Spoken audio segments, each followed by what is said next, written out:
ஏ விக்கி, யார் இந்த மாயா? Daily night உட்காந்து சேட் பண்ணிட்டு இருந்திருக்க, அதுவும் இஷ்டத்துக்கு சேட் பண்ணிட்டு இருக்க. ஐ மிஸ் யூ கிஸ் யூன்ட்டு என்னது இது சேட்டிங்? என்னது ஃப்ரெண்டுக்கு தான் வந்து ஐ மிஸ் யூ அது இதுன்னு சேட் பண்ணுவேன், அதுவும் நைட் ஃபுல்லா உட்காந்து சேட் பண்ணிட்டு இருக்க. என்ன நினைச்சிட்டு இருக்க நீ? இங்க பாரு, மேல பாரு, ஐ லவ் யூ கூட அனுப்பிச்சிருக்கேன். I love you. ஏய் என்னடா இது ஹார்ட் ஸ்மைலி அது இதுன்னு அனுப்பிச்சிருக்க. ஹார்ட் ஸ்மைலி பாத்தியே, அதுக்கு மேல இருக்க கிஸ் ஸ்மைலி பாத்தியா?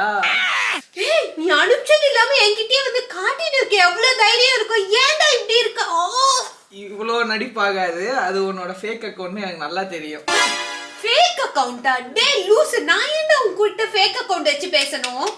இங்க பாரு, நான் தான் சொல்றேன்ல, அது உன்னோட ஃபேக் அக்கவுண்ட் எனக்கு தெரியும். நீ எப்படி சாட் பண்ணனும் எனக்கு தெரியாதா? அட பாவி, அது ஃபேக் அக்கவுண்ட் இல்ல, ஒரு மண் அக்கவுண்ட் இல்ல, நானே கிடையாதுடா. யார்கிட்டடா எவகிட்டடா சாட் பண்ணிட்டு இருக்க? நான் நம்ப மாட்டேன். ஆனா நெக்ஸ்ட் டைம் வந்து நீ என்ன பண்ணு, ஒரு நல்ல பேரா, கியூட்டஸ்ட் பேரா இது பண்ணு. மாயா கியான்னு நல்லாவே இல்ல பேரு, சரியா? சாட் பண்ணலாமா பேசலாமா? சாட் பண்ணா தான் நல்லா இருக்கும். ஏய் நான்